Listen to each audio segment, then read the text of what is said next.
الحمد لله وسلام على عباده الذين اصطفى، وبعد. فلقد أظلنا هذا الشهر العظيم المبارك بعد أن ثبتت الرؤية الشرعية ونوينا صيام هذا الشهر الكريم.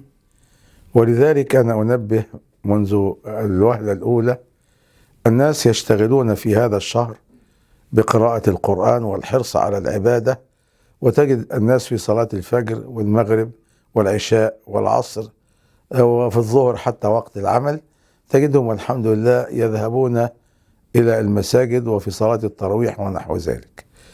جرت العادة أننا نحرص دائما على ختام القرآن في صلاة التراويح، والذين كانوا يقولون السنة والبدعة وأن النبي ما عملش كده والنبي عمل كده وأن في مخالفات هم من أوائل الناس اللي بيحرصوا على أنهم يختموا القرآن في رمضان مرة أو اتنين. ده شيء جميل، احنا ما بنعترضش عليه أبدا، لكن الأجمل من هذا أن تجتمع مع الإنسان المسلم أمرين: القراءة عشان ياخد ثواب 10 حسنات في كل حرف، مع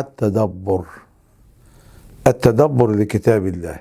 ولذلك بين القراءة والتدبر يعني منطقة مهمة جدا تجمع ما بينهما، أنني أستمع وأتذوق حلاوة القرآن ثم أعيش مع التدبر، عملا بقول الله تعالى: أفلا يتدبرون القرآن ولو كان من عند غير الله لوجدوا فيه اختلافا كثيرا، في سورة النساء، وبقوله تعالى أيضا في سورة محمد: أفلا يتدبرون القرآن أم على قلوب أقفالها.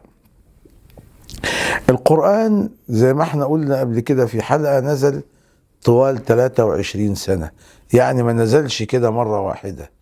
عشان ايه؟ عشان نتدبر ونعيش مع الآيات وننظر في معاني الآيات الكريمة ونشوف هل احنا يا ترى أفعالنا ويا ترى أقوالنا ويا ترى صيامنا ويا ترى حياتنا متماشية مع هذا النص القرآني الرباني اللي فيه الهداية اللي ربنا أرسلهن، ولا محتاجين نعمل نوع من إعادة ترتيب البيت بتاعنا أو العلوم بتاعتنا.